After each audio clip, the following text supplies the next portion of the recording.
بسم اللہ الرحمن الرحیم۔ محترم ناظرین و سامعین کرام، السلام علیکم ورحمۃ اللہ وبرکاتہ۔ میں اس ویڈیو میں خوابوں کے بارے میں بتاؤں گا، اس لیے تمام ناظرین و سامعین کرام سے درخواست ہے کہ ویڈیو کو آخر تک ضرور دیکھیں، اور اگر پسند آئے تو لائک اور چینل کو سبسکرائب کیجیے۔ خوابوں کے پیچھے بہت زیادہ پڑھنا مطلوب اور مقصود نہیں، البتہ اچھا خواب اللہ تعالیٰ کی نعمت ہے، لیکن اس پر نجات کا مدار نہیں، کیونکہ غیر اختیاری معاملہ ہے۔ ہمارے طبقے میں ایک بڑی تعداد ہے جو خوابوں ہی کے پیچھے پڑی ہے، دن رات یہی فکر ہے کہ کوئی اچھا خواب آ جائے، اسی کی منتہا مقصود سمجھا ہوا ہے۔ حالانکہ یہ بات درست نہیں، اس لیے کہ پھر یہ ہوتا ہے کہ جب کبھی کوئی اچھا خواب اپنے بارے میں دیکھ لیں تو بس یہ سمجھا کہ اب میں کہیں سے کہاں پہنچ گیا ہوں۔ خوب سمجھ لیں کہ خواب اپنی ذات میں نہ تو کسی کا درجہ بلند کرتا ہے اور نہ اجر و ثواب کا موجب ہوتا ہے، بلکہ اصل مدار بیداری کے اعمال پر ہے۔ یہ دیکھو کہ تم بیداری میں کیا عمل کر رہے ہو۔ لہذا اگر کوئی اچھا خواب دیکھے، مثلاً اپنے بارے میں کوئی دینی یا دنیاوی ترقی دیکھے، تو اس صورت میں اپنے جاننے والے اور اپنے محبت کرنے والوں کے سامنے اس خواب کا تذکرہ کرے، دوسروں کو نہ بتائے، کیونکہ بعض اوقات ایک آدمی وہ خواب سن کر اس کی الٹی سیدھی تعبیر بیان کر دیتا ہے، جس کی وجہ سے اس اچھے خواب کی تعبیر اس کے مطابق ہو جاتی ہے۔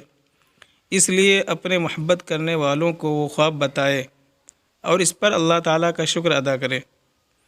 اور اگر کوئی شخص برا خواب دیکھے تو کسی سے بیان نہ کرے، کیونکہ رسول اللہ صلی اللہ علیہ وسلم کا ارشاد ہے، تم میں سے کوئی برا خواب دیکھے تو کسی سے بیان نہ کرے، بلکہ چاہیے کہ وہ کھڑا ہو جائے اور نفل نماز پڑھے۔ لہذا ہم ائمہ کو چاہیے کہ ان لوگوں کو بتلائیں کہ خواب کے معاملے میں وہ درمیانی راستہ موقع مناسبت دیکھ کر اختیار کریں جو ہمیں شریعت نے بتلایا ہے، یعنی اللہ تعالیٰ کے اوامر اور نبی اکرم صلی اللہ علیہ وسلم کے نورانی طریقوں پر عمل کرنے کی پوری کوشش کریں کہ اللہ تعالیٰ کے یہاں سوال اسی زندگی سے متعلق ہوگا۔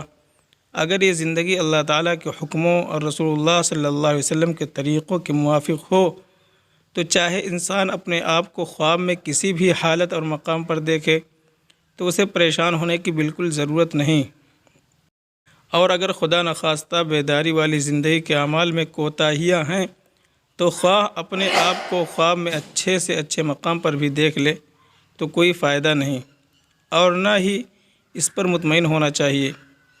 حضرت محمد بن سیرین رحمۃ اللہ علیہ کا ارشاد ہے، خواب کسی انسان کو دھوکے میں نہ ڈالے اور وہ یہ نہ سمجھے کہ میں بہت پہنچا ہوا ہوں اور اس کے نتیجے میں بیداری کے اعمال سے غافل ہو جائے۔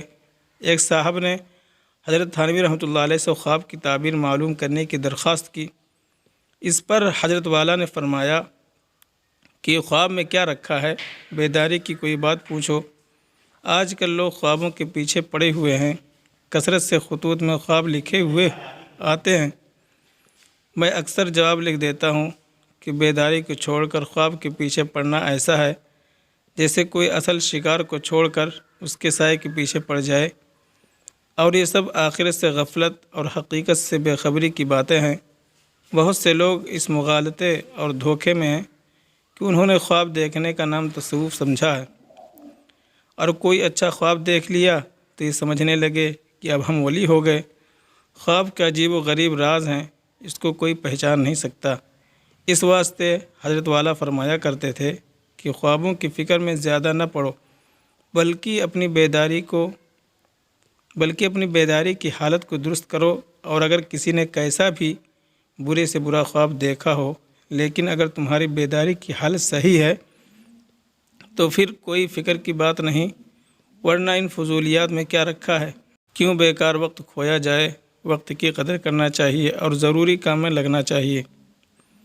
ایک قاضی تھے، لوگوں کے درمیان فیصلے کیا کرتے تھے۔ ایک مرتبہ مقدمہ سامنے آیا اور مقدمہ کے اندر گواہ پیش ہوئے۔ اور شریعت کے مطابق گواہوں کی جانچ پڑتال کا جو طریقہ ہے وہ پورا کر لیا گیا، اور آخر میں مدعی کے حق میں فیصلہ کرنے کا دل میں ارادہ بھی ہو گیا، لیکن قاضی صاحب نے کہا کہ اس فیصلے کا اعلان کل کریں گے۔ یہ خیال ہوا کہ کل تک ذرا اور سوچ لوں گا، لیکن جب رات کو سوئے تو خواب میں حضور صلی اللہ علیہ وسلم کی زیارت ہوئی، اور جب صبح بیدار ہوئے تو ایسا یاد آیا کہ خواب میں حضور صلی اللہ علیہ وسلم یہ فرما رہے تھے کہ جو تم فیصلہ کرنے کا ارادہ کر رہے ہو یہ فیصلہ غلط ہے، یہ فیصلہ یوں کرنا چاہیے۔ اب اٹھ کر جو غور کیا تو جس طریقے سے فیصلہ کرنے کے بارے میں حضور صلی اللہ علیہ وسلم نے فرمایا تھا وہ کسی طرح شریعت کے دائرے کے مطابق نہیں ہوتا۔ اب بڑے پریشان ہوئے کہ ظاہری طور پر شریعت کا جو تقاضا ہے اس کے لحاظ سے تو یہ فیصلہ اس طرح ہونا چاہیے، لیکن دوسری طرف خواب میں حضور صلی اللہ علیہ وسلم فرما رہے ہیں کہ یوں فیصلہ کرو۔ اب معاملہ بڑا سنگین ہو گیا، اور یہ جو مقدمہ کی ذمہ داری ہوتی ہے یہ بڑی سنگین ذمہ داری ہے، جن لوگوں پر گزرتی ہے وہی اس کو جانتے ہیں۔ راتوں کی نیندیں حرام ہو جاتی ہیں۔ چنانچہ قاضی صاحب نے خلیفہ وقت کو جا کر بتایا کہ اس طرح سے مقدمہ پیش آ گیا، اور حضور صلی اللہ علیہ وسلم نے خواب میں اس طرح فیصلہ کرنے کو فرمایا ہے۔ آپ علماء کو جمع فرمائیں تاکہ اس کے بارے میں ان سے مشورہ ہو جائے۔ چنانچہ سارے شہر کے علماء جمع ہوئے اور ان کے سامنے مسئلہ رکھا گیا کہ اس طرح مقدمہ درپیش ہے۔ ظاہری طور پر شریعت کا تقاضا یہ ہے، لیکن دوسری طرف خواب میں حضور صلی اللہ علیہ وسلم نے یہ فرمایا ہے، اب کیا کیا جائے؟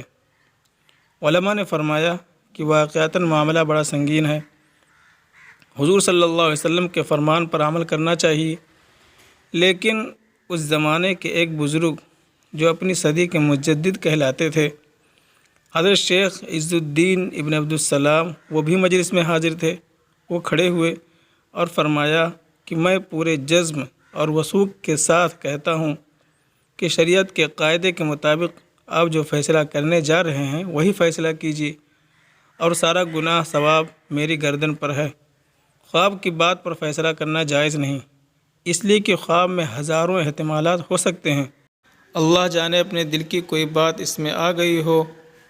اگرچہ حضور صلی اللہ علیہ وسلم کی صورت مبارکہ میں شیطان نہیں آ سکتا، لیکن ہو سکتا ہے کہ بیداری کے بعد شیطان نے کوئی وسوسہ ڈال دیا ہو، کوئی غلط بات دل میں آ گئی ہو۔ شریعت نے حضور صلی اللہ علیہ وسلم کی بیداری میں سنے ہوئے ارشادات کے مقابلے میں ہمارے خواب کو حجت قرار نہیں دیا، اور حضور صلی اللہ علیہ وسلم کے جو ارشادات ہم تک سند متصل کے ساتھ پہنچے ہیں وہی ہمارے لیے حجت ہے، ہمیں انہی پر عمل کرنا ہے۔ آپ بھی اس پر عمل کیجئے، اور گناہ ثواب میری گردن پر ہے۔ اگر ویڈیو پسند آئے تو لائک اور شیئر کیجئے، اور چینل کو ضرور سبسکرائب کیجئے۔